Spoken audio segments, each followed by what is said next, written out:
Guy Londechamp, vous êtes médecin, homéopathe, formateur, vous avez écrit 2 ouvrages et vous êtes très impliqué dans la recherche sur l'eau. Alors, vous parlez de l'eau comme un vecteur de changement, non seulement sur le comportement, sur la santé, mais aussi sur la spiritualité.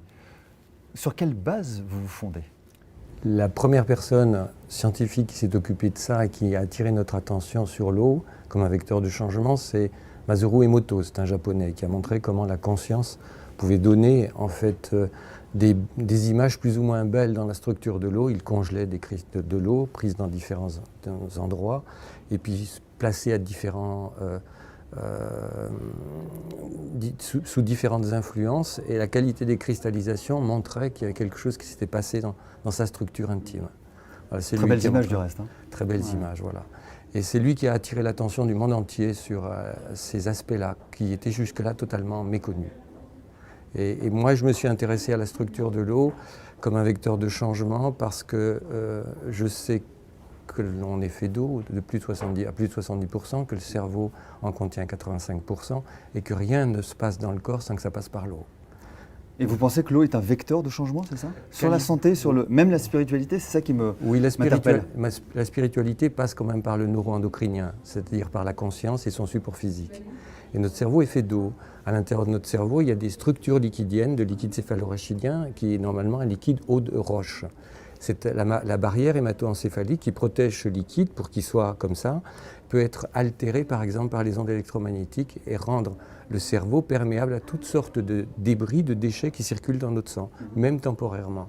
Et ils vont venir se stocker en fait dans le tissu nerveux et dans l'eau qui est à l'intérieur du cerveau et modifier sa structure, auquel cas on y verra moins clair. Et nos hormones, tout particulièrement celle de l'épiphyse, qui est le support en fait de la présence du soi. L'épiphyse, c'est une glande dans le cerveau ? Oui, c'est une glande qui est dans le cerveau à l'arrière du 3e ventricule, donc qui est en phase liquide, un épithélium visuel, c'est pour voir dans l'eau. Donc littéralement, oui, c'est curieux, on est construit comme ça. Et l'épiphyse est dans toutes les traditions le support du soi, de la représentation spirituelle de l'individu. Donc partant de là, vous considérez aussi, lors de vos travaux, qu'il y a une mémoire, que l'eau a une mémoire. Comment ça se considère, ça ? Alors, c'est assez difficile à entrer, je vais en parler, j'en parle régulièrement dans les conférences, mais je vais en parler tout à l'heure. Dans l'eau, il y a une organisation intime. Intime, c'est comment les molécules d'eau sont rangées et communiquent entre elles. Et l'eau a cette capacité, c'est de prendre le moule exact de tout corps qui est en solution en elle, qu'il soit hydrosoluble ou pas. Et ces molécules d'eau forment ce qu'on appelle des clusters, c'est-à-dire comme un chandail qui moule extrêmement précisément chaque pôle actif de la molécule, au point de reproduire la molécule et son fonctionnement, même quand la molécule a disparu.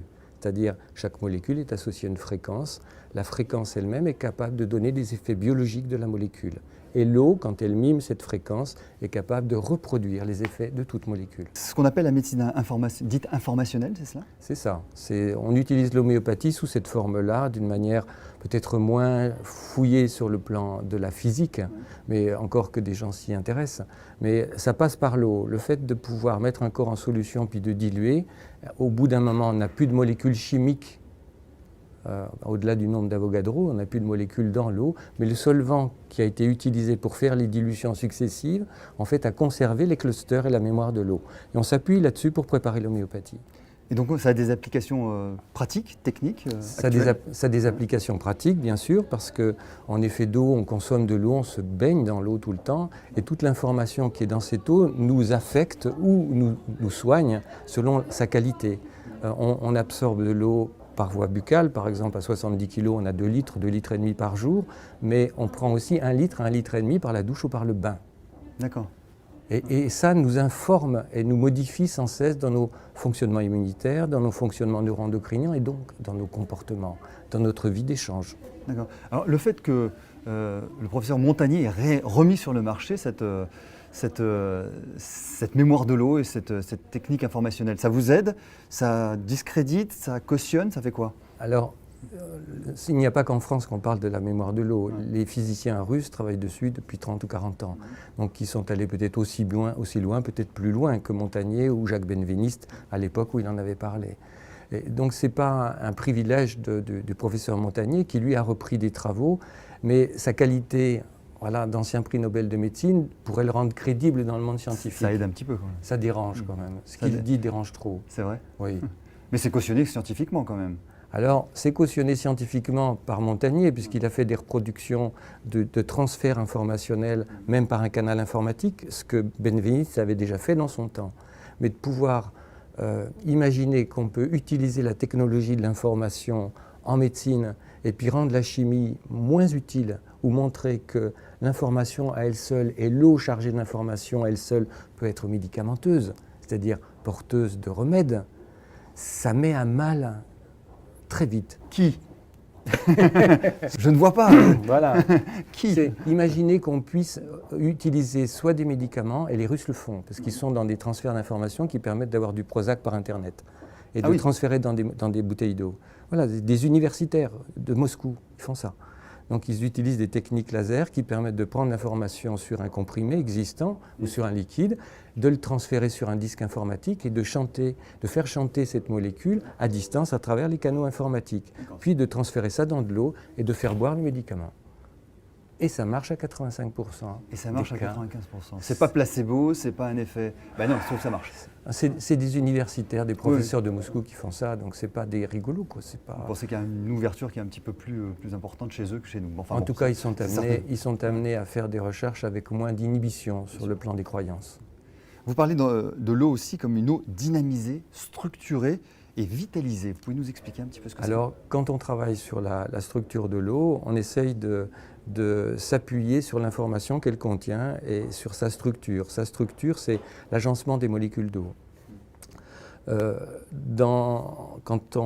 Cette eau contient trop de molécules chimiques, trop de sels minéraux, elle est un peu figée, durcie, c'est-à-dire elle ne peut plus capter de l'information quand on veut lui transmettre par exemple des fréquences, et pour qu'elle puisse restituer ces fréquences, il faut qu'elle soit dans un état d'ordre particulier.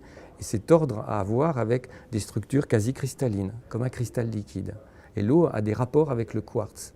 Si on sait structurer cette eau pour la mettre dans un équilibre qui est proche de celui du quartz, alors on peut lui transmettre de l'information et elle peut la restituer telle qu'elle. Auquel cas on peut servir de l'eau comme un porteur d'informations et donc d'effets médicamenteux. Et c'est ça, dynamiser, vitaliser, Dynamiser, vitaliser, ça veut dire enlever ce qui perturbe la structure de l'eau, c'est la filtrer dans un premier temps pour éviter qu'elle ne soit trop durcie, qu'elle puisse devenir mobile. Ensuite, c'est agir sur sa structure avec des systèmes, soit des géométries, soit des dynamiques de torsion, c'est des spirales, des vortex, avec une géométrie spéciale qui est basée sur le nombre d'or. Classiquement, dans notre ADN, comme dans la nature, le nombre d'or œuvre aux proportions harmoniques. Et nous, on a quitté... Quand on voit ce qu'on fait de la nature, on a quitté nos liens de résonance et notre écoute, notre respect en fait de la nature, et en même temps notre respect de nous-mêmes. Et pouvoir restituer à l'eau dont on est fait, puisqu'on est des êtres d'eau, hydriques, l'ordre intérieur qui nous remettra en communication avec la nature, c'est une manière en fait de retrouver la communication. Alors, comment vous mesurez les changements et les modifications de l'eau? Alors, moi, j'ai des techniques qui me permettent de mesurer avec des poux. Ça fait 35 ans que je pratique pour expérimenter tout effet d'une information, d'un remède, d'une lumière, d'une fréquence, d'un métal sur l'organisme humain. Le pouls Les poux d'auriculomédecine. Et donc, les grilles de lecture que j'ai pu développer depuis ces 35 ans me permettent de voir le sens d'un désordre, de voir les organes, de voir le type d'émotion qui est associé, et puis de voir l'état d'énergie de la personne. Donc ça, c'est ce qui m'a servi de fil Mais conducteur. ça, c'est opérateur dépendant, non? C'est opérateur dépendant, voilà, donc c'est difficilement communicable. Les Russes ont mis au point des appareillages, parce qu'il n'y a qu'eux qui ont vraiment travaillé là-dessus, à ma connaissance, des appareillages qui permettent de mesurer l'énergie des personnes à partir du rayonnement du bout des doigts. On appelle ça l'effet Corona. On mesure l'effet photonique et électronique que dégage en fait la personne. Et tous les méridiens partent du bout des doigts, les méridiens d'énergie. C'est ça, les fameux points. Voilà, voilà. C'est l'entrée de ces méridiens émet une énergie qui caractérise l'état du circuit. C'est un peu comme un test électronique, hein. C'est qu'il est amplifié sur le mode, au niveau de la délicatesse. La caméra voit la flamme d'une bougie à 1 km. Donc elle est capable de détecter en fait, des rayonnements extrêmement fins. Et avec ces images, en fait, on voit les modifications de la personne avec un verre d'eau, et ce en moins d'1 minute. Donc là, pour le coup, c'est très reproductible.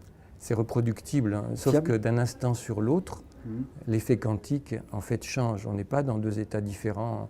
Notre corps change tout le temps, donc on ne peut pas avoir des images parfaitement reproductibles d'un instant sur l'autre comme on l'a avec un corps inerte. Ça, ce n'est pas possible.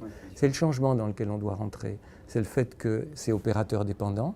Celui qui mesure influence la mesure. Ça, c'est des domaines de physique quantique.